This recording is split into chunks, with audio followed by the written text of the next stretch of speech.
Your Honor, at this time, the defense moves for a directed verdict on all counts, and I would like to give some particularity to each charge.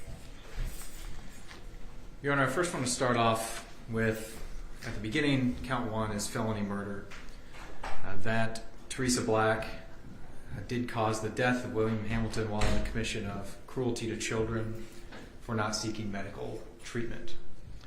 So I think it's important to continue to think of these two as a pair. This cruelty goes with this felony murder.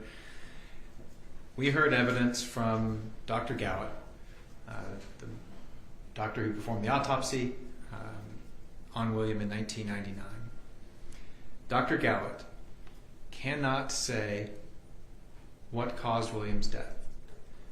And importantly, the reason why that is important is Dr. Gowett cannot give any evidence that William needed medical treatment that would have been apparent to Teresa.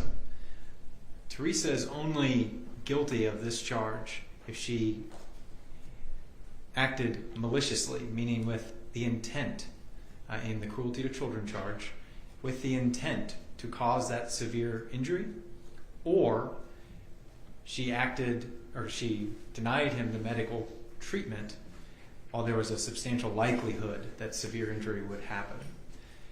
Dr. Gowett can't tell anyone if severe pain, physical or mental, even happened, if Teresa would have even been aware of anything that was happening. There is absolutely no evidence to suggest that William did experience any cruel or excessive physical or mental pain, much less Teresa Black's intention. There is no evidence that she committed cruelty to children by not seeking medical treatment, because we have no evidence that she needed to seek medical treatment.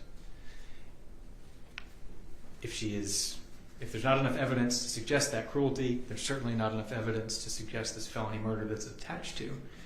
Additionally, we don't know if this caused his death.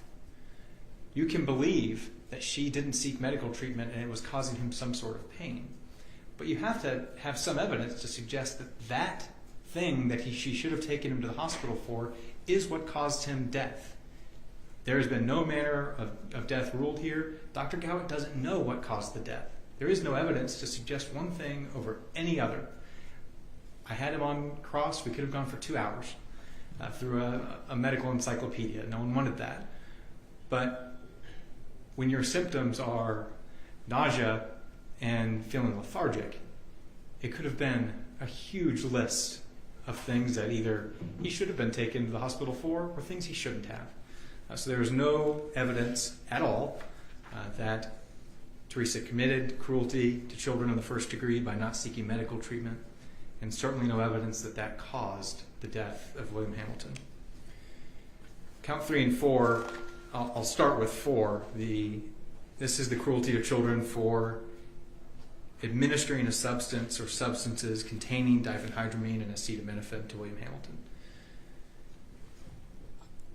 I won't belabor this. We've heard so much in the Daubert hearing about what this means, but as far as evidence is concerned, there has not been, and there never will be, a single expert or witness that can say there's any evidence that William received a toxic or a lethal dose any more than there's evidence that he received a trace or therapeutic dose.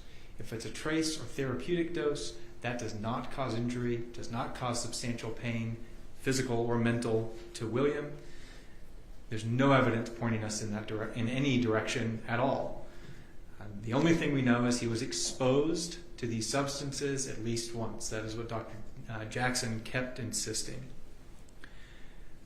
Again, even if he was exposed to these and it caused him some sort of pain, there's no evidence to suggest that is what caused his death. No doctor will ever be able to say that.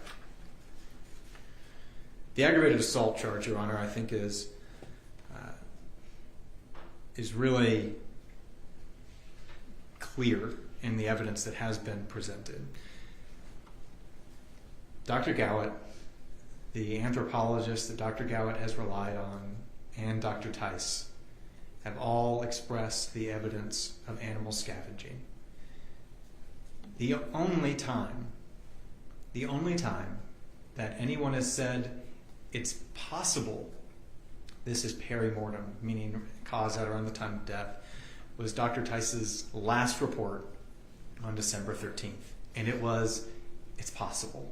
There is no evidence pointing in that direction. And in fact, all of the evidence has pointed towards the opposite. That is what the forensic anthropologist said in 2013, that this was animal scavenging. Dr. Gowett saw that, said that is what they believed. Dr. Gowett has no idea what caused this injury. There is which injuries specifically? The zygomatic arch. Okay. I'm sorry. Fracture. That's correct. Okay. And she's being charged here with striking the child in the head. So any of the injuries on the jaw or on the zygomatic arch, there has not been a single piece of evidence to suggest that Teresa struck William in the head. There never will be. The only thing that we can say is there is some damage. And every anthropologist or doctor that's looked at it says the evidence points to this being post-mortem trauma likely due to animal scavenging. Finally, Your Honor, the concealing of death of another. She is charged with concealing the death of another for doing two different things. First, she's charged with concealing the death by leaving the body of William Hamilton in a wooded area. The second is for lying about his whereabouts. There are 34 cases that have been appealed and opinions written citing the concealing the death of another charge. There is not a single case that there is sufficient evidence for wherever the body lies and is found later that's enough evidence. In all 34 cases, the person charged has taken some sort of deliberate action. It's typical that the cases involve burning of the bodies or burning of a car or a house that has the body in it, moving the body from the crime scene to a remote location, covering the body with blankets or clothing to conceal, burying the body. There's also lines of cases where the defendants mislead or threaten that you cannot, if you tell someone that I killed this person, I'll kill you too. Every case takes a deliberate act to conceal. Now, leaving the body of William Hamilton in a wooded area, I think there's a couple of ways we can read that. We can read it as he passed away and she walked away. She left his body in a wooded area. That is not concealing. There is no act of concealment. And the expert, or the people that went to the scene, said there was no apparent attempt to conceal. He wasn't buried in leaves. He wasn't buried in the dirt. Another way to read that is she left him as in she dumped him. If there was evidence of that, I would agree that could be concealing. Taking him after he is deceased to the wooded area. All right, so let me ask you this. What is the difference between taking him to the wooded area and leaving the body versus waking up in the morning in the woods with him being dead and then walking away and leaving him there? It's a significant difference. One is that she moved the body to further conceal it. It would be just like if you shot someone in your home and then you took them out into the desert. That is concealing. That's removing them from the crime scene. But if you shoot somebody in the desert and just leave them there for the elements for months and never tell anybody about it, that's not concealing. No. And if it was, there's no separate crime there between that and murder. Any murder in a remote location would be concealing. It's not. It's a separate offense. It's a separate action. It involves the act of concealing. So she did say at some point that after she realized he was dead, she covered him up with a jacket, right? I believe that was also in reference to him being cold. I don't think it was after he was deceased. There certainly wasn't a jacket found at the scene. There was no evidence of that. Wasn't he wearing a hoodie or something? Or? As clothing. Okay. The lying portion, Your Honor, that, it would be concealed. That is an act. However, there's a venue problem here. There is no evidence that Teresa committed that act, those lies, while in DeKalb County. She did it in Charlotte. She did it in Alaska. She did it to police in Arizona. The only conversation anyone had with her while she was in Atlanta about William was a conversation with Ava about 3 days after she left. I don't think there's any evidence that William was already deceased, and they still have to show that happened in DeKalb County. We don't know where that payphone was at. There is no evidence here that's pointing to Teresa saying any lie to anyone while she was in DeKalb County. So both prongs of that, there is no evidence of that. The first, there was no deliberate act to conceal.